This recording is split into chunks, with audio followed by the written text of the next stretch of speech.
Iya, teman-teman, pernah nggak melakukan satu pengamatan, observasi, atau mungkin riset gitu ya? Eh, Berapa banyak sih orang yang ketika membutuhkan air mineral, terus dia pergi ke sebuah warung dan bilang ke penjualnya, "Bu, beli air mineralnya." Ya mungkin ada lah ya, cuman rasanya nggak banyak yang seperti itu. Kebanyakan orang akan langsung menyebut sebuah merek. Taruhlah itu sebut aja Aqua.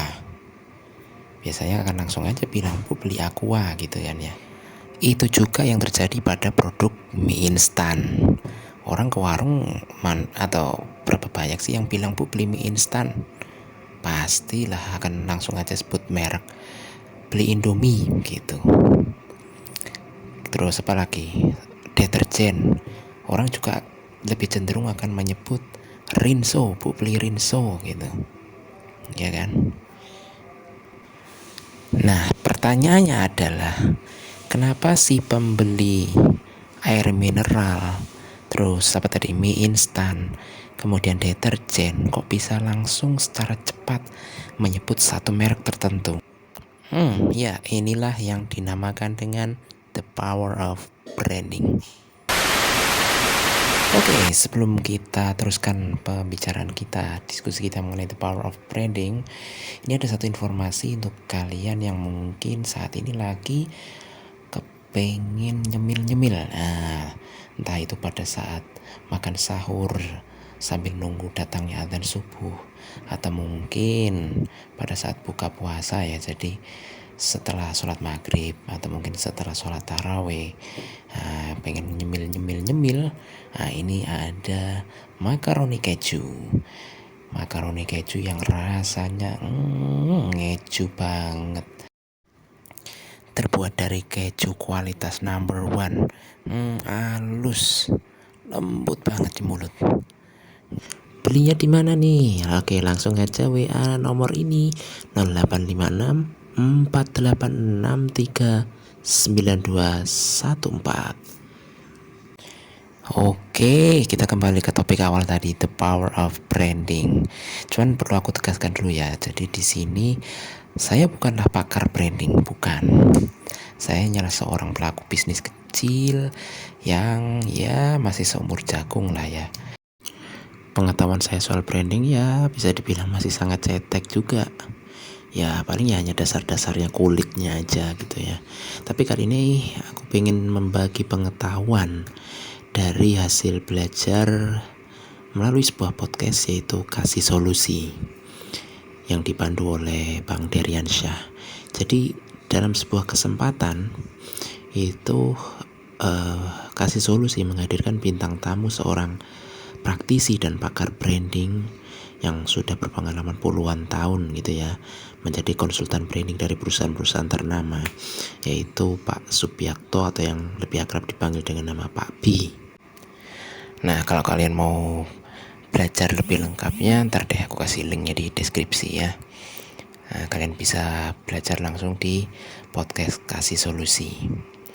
Nah, jadi ceritanya gini, dari podcast itu aku akhirnya tahu bahwa yang namanya aktivitas branding itu tidak sesempit yang kita perkirakan, yang aku bayangkan selama ini.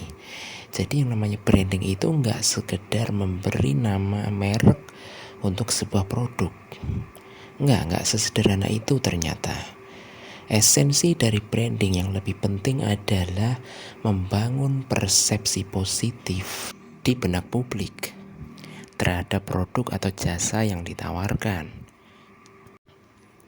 Atau gampangannya gini deh, branding itu adalah sebuah pencitraan yang tujuannya adalah supaya publik itu di benaknya selalu nancep ya, selalu ingat terhadap produk atau jasa yang ditawarkan.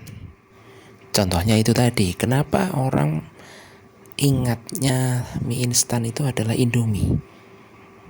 Ya mungkin karena apa ya, bisa dibilang produk Indomie memiliki keunggulan dibanding produk-produk sejenis, atau mungkin ada citra positif lain sehingga publik itu ingatnya Mie instan ya Indomie. Ingatnya apa tadi? Deterjen ya Rinso. Terus ingatnya air mineral ya Aqua, dan sebagainya dan sebagainya. Dan pola pikir dari branding gak sekedar jangka pendek. Branding tidak hanya berbicara soal omset, profit, target penjualan, gak sesempit itu.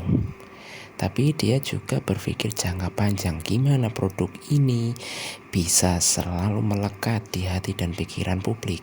Dan dengan cara itulah sebuah produk atau jasa bisa memenangkan persaingan dalam jangka waktu yang lama.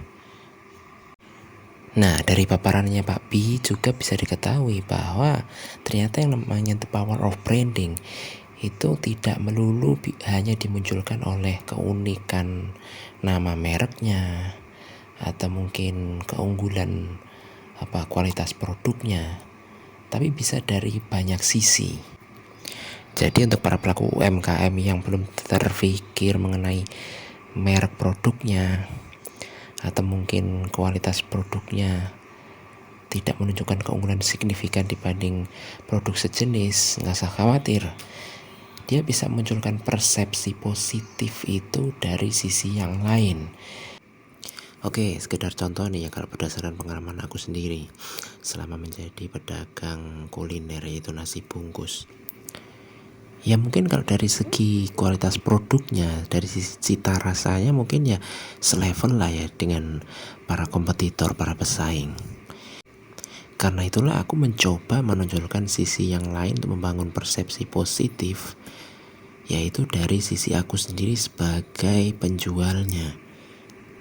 Jadi seperti yang diajarkan oleh Pak B di podcast kasih solusi tadi, gimana misalkan kalau ada 2 orang atau lebih pedagang produk yang sama dengan kualitas yang sama, harganya juga sama atau mungkin ya selisih dikit-dikit aja, gimana caranya membuat publik itu jatuh hati pada satu orang penjual? Cara branding paling gampangnya adalah senyum aja. Dan itulah yang aku lakukan ketika aku berjualan nasi bungkus. Ya supaya apa? Supaya di benak publik itu tertancap ingatan bahwa nasi bungkus ini dijual oleh penjual yang murah senyum, yang layanannya ramah, menyenangkan. Ya seperti itulah gambarannya. Padahal kalau dari sisi harga mungkin banyak yang lebih murah dari yang saya jual. Dan supaya lebih nancep lagi, aku memang tidak memperlakukan konsumen itu sebagai sebagai sosok yang kita butuhkan uangnya. Ya walaupun aku sebagai penjual pastilah butuh cuan, itu pastilah ya. Siapa sih penjual yang gak mau uang? Tapi tidak berarti aku membangun kedekatan emosional dengan customer itu hanya pada saat terjadi transaksi. No, nggak sebatas itu. Karena itulah aku berusaha untuk ya sebisa mungkin tetap menyapa lah ya mereka yang pernah menjadi pembeli dari produk yang aku tawarkan. Ya terlepas apakah mereka akan menjadi pelanggan atau enggak, itu urusan nanti. Tapi paling tidak aku mencoba membangun suatu hubungan yang tidak hanya bersifat sesaat. Cara paling gampang adalah misalkan ketika ada seseorang yang membeli produk yang aku tawarkan, sebisa mungkin aku selalu memberikan doa-doa terbaik selain ucapan terima kasih pasti. Contoh ini boleh ditiru ya, ditiru dan dimodifikasi. Biasanya kalau setelah terjadi transaksi, terjadi pembelian, aku biasanya bilang gini, terima kasih, semoga sehat selalu, semoga barokah, semoga lancar rezekinya. Ya kurang lebih seperti itulah. Nanti bisa disusun sendiri ya kalimatnya. Dengan cara begitu aku mencoba menancapkan kesan positif di benak para customer ya terhadap apa yang aku tawarkan. Dan itulah the power of branding.